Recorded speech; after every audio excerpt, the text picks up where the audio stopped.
Class 9th के विद्यार्थियों, देखिए आज के इस वीडियो के अंतर्गत हम आपकी वार्षिक परीक्षा के लिए विषय विज्ञान का एक प्रश्न पत्र यहाँ पर समझेंगे विद सॉल्यूशन के साथ में। जैसा कि आप सभी से हमने दावा किया है कि आप सभी को हम 75 में से 75 नंबर दिलवाने का जो पूरा प्रयास करेंगे। ठीक है, तो आप सभी को अच्छे से इस प्रश्न पत्र को कंप्लीट करना है, क्योंकि 100% श्योर पूरे प्रश्न आने के चांस है और पूरा पेपर आपका इन्हीं प्रश्न पत्रों में से फंसेगा।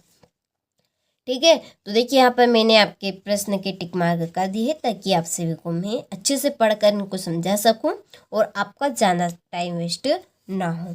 तो देखिए पहला प्रश्न है कि निम्नलिखित में कौन सा उर्वपातज पदार्थ नहीं है। ठीक है, तो इसका आंसर आपका रहेगा नमक। दूसरा है कि बोरान, सिलिकॉन, जर्मेनियम इत्यादि है। तो देखिए जो बोरान धातु है, सिलिकॉन है, जर्मेनियम है, इन धातुओं में आपके धातु और अधातु दोनों के गुण पाए जाते हैं। तो जिनमें धातु और अधातु दोनों के गुण पाए जाते हैं उनको हम उपधातुएं कहते हैं। तो इसका आंसर रहेगा आपका उपधातुएं। तीसरा है एटम शब्द का प्रयोग किसने किया।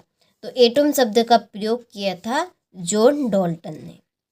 चौथा है कोशिका में केंद्रक की खोज किसने की।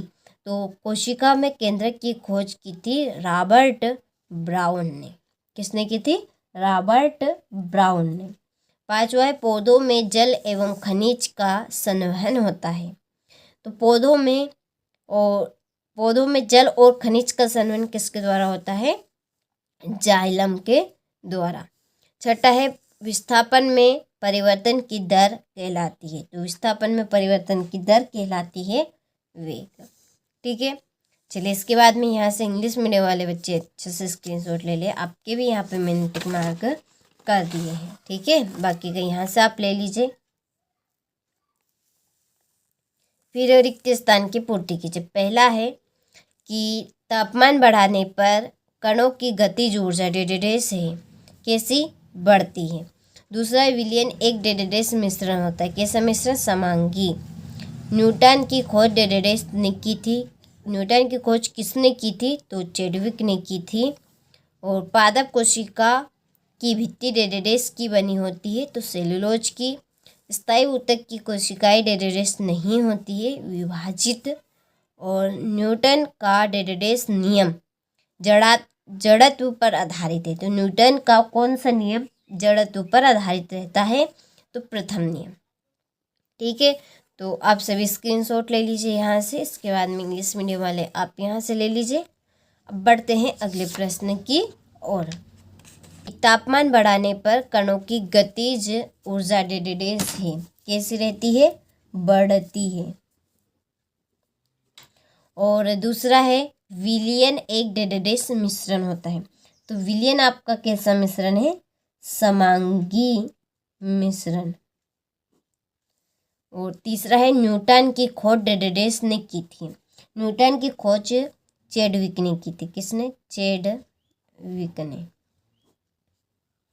चौथा है पादप कोशिका की भित्ति डेडेडेस की बनी होती। पादप कोशिका की जो भित्ति बनी होती है वो सेलुलोज की बनी होती है।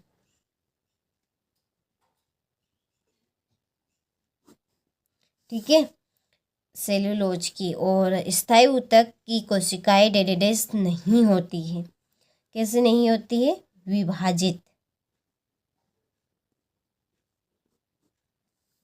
न्यूटन का डेडेडेस नियम जड़त्व पर आधारित है। तो न्यूटन का कौन सा नियम? प्रथम नियम। ठीक है, प्रथम नियम जड़त्व पर आधारित रहता है।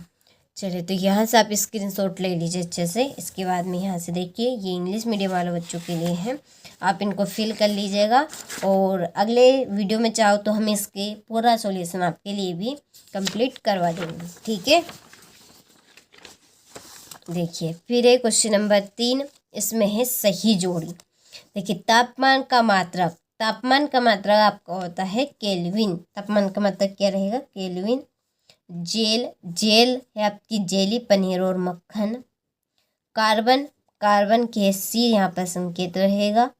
केंद्रक की आपकी जोड़ी कोशिका नियंत्रण। कक्ष। ठीक है, ये आपकी चौथी जोड़ी। आपकी पलक, आपकी पलक है आपकी ऐच्छिक पेशी व अनैच्छिक पेशी। ठीक है, और छठी, दूध में शुद्धता की जांच, लैक्टोमीटर। ठीक है, चलिए तो यहाँ से आप स्क्रीनशॉट ले लीजिए, यहाँ से इंग्लिश मीडियम वाले ले लीजिए आप। फिर एक वाक्य में उत्तर दीजिए। पहला है कि हमारे आसपास द्रव कितनी अवस्थाओं में विद्यमान होता है। तो जो द्रव है वो हमारे आसपास 3 अवस्थाओं में विद्यमान रहता है। दूसरा, एक ही प्रकार के कणों से बनने वाले पदार्थ को क्या कहते हैं। तो एक ही प्रकार से बने कणों के पदार्थ को हम कहते हैं शुद्ध पदार्थ। क्या कहते हैं? शुद्ध। और तीसरा, कैल्शियम हाइड्रोक्साइड का रासायनिक सूत्र लिखिए। तो इसका आंसर रहेगा Ca ब्रैकेट में OH और यहाँ पे 2। ठीक है, चौथा है किसी इलेक्ट्रॉन पर कितना आवेश होता है। तो किसी इलेक्ट्रॉन पर आपको होता है 1.6 × 10⁻⁻19 कूलम। वेग में प्रति सेकंड होने वाली कमी को क्या कहते हैं। तो वेग में प्रति सेकंड होने वाली कमी को हम मंदन कहते हैं। क्या कहते हैं? मंदन। ठीक है, और छठा है 2 अथवा 2 से अधिक फसलों का निश्चित कतार पैटर्न में उगाने को क्या कहते हैं। तो इसका आंसर आपका रहेगा अंतरा फसलीकरण।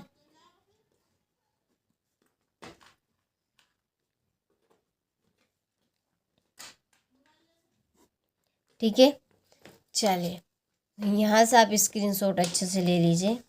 ठीक है, इसके बाद में इंग्लिश मीडियम वाले बच्चे आप यहाँ से ले लीजिए। इसके बाद में देखिए सत्य असत्य। पहला है कोलाइडी एक समंगी मिश्रण है, तो ये आपका असत्य है। दूसरा, किसी वस्तु का द्रव्यमान उसके जड़त्व की माप है, ये आपका सत्य है। तीसरा, अल्फा कणों का द्रव्यमान 24 होता है, तो ये आपका असत्य है। चौथा है बल एक अदिश राशि, ये आपका असत्य, क्योंकि बल एक जो है वो आपकी सदिश राशि है। निलंबन के कण फिल्टर पेपर से नहीं निकलते, तो ये बात बिल्कुल सत्य है। द्रव का निश्चित आयतन एवं निश्चित आकार होता है, तो ये भी असत्य है। ठीक है, चलिए तो आप स्क्रीनशॉट यहाँ से ले लीजिए, अच्छे से कंप्लीट कीजिएगा। ठीक है, क्वेश्चन नंबर 6 है उरुपातन को परिभाषित कीजिए, उदाहरण भी दीजिए। ठीक है, अगले वीडियो में हम इसका पूरा सॉल्यूशन डालेंगे, पूरे प्रश्न। ठीक है, प्रश्न पत्र का। यदि पूरे प्रश्न पत्र का PDF सहित आप सॉल्यूशन चाहते हैं लेना, तो डिस्क्रिप्शन में नंबर दिए हैं, आप उन नंबर से कांटेक्ट कर लीजिएगा। ठीक है, और पिछले वीडियो में मैं पूरा सॉल्यूशन आप सभी के लिए लेकर आऊँगी। देखिए, भौतिक एवं रासायनिक परिवर्तन के 2 उदाहरण, समांगी मिश्रण और विषमांगी मिश्रण को उदाहरण सहित समझाना है। तो ये प्रश्न हमने बहुत ही रिसर्च और कॉन्सेप्ट के अनुसार यहाँ पर तैयार किए हैं, जिसके 100% श्योर परीक्षा में आने के पूरे चांस है। रदरफोर्ड के परमाणु मॉडल की सीमाएं, हाइड्रोजन के 3 समस्थानिकों के नाम और उनके संकेत, रंध्र के क्या कार्य है, रेखित और अरेखित पेशी में अंतर काफ़ी इम्पोर्टेंट है। सदिश राशियों को परिभाषित कीजिए, उदाहरण भी दीजिए। ठीक है, ऐसे ऐसे प्रश्न इम्पोर्टेंट है, आपको उनको कंप्लीट कर लेना है। बल का एसआई मात्रक क्या है समझाए। घर्षण से क्या क्या लाभ होते हैं। गुरुत्वीय त्वरण से आप क्या समझते हैं। गुरुत्वीय त्वरण यानी जी गुरुत्वीय नियतांक G में अंतर बताना है। पादप कोशिका और जंतु कोशिका में अंतर लिखना है। ऊर्जा संरक्षण का नियम उदाहरण सहित बताना है। ठीक है, और इसके बाद में हरी खाद क्या है, इसके लाभ, आयनिक और आणविक यौगिक क्या है, उदाहरण भी देना है। चाल और वेग में अंतर, पराध्वनि यानी पराश्य ध्वनि के अनुप्रयोग लिखिए। ठीक है, तो ये आपके टोटल 23 प्रश्न हो चुके हैं।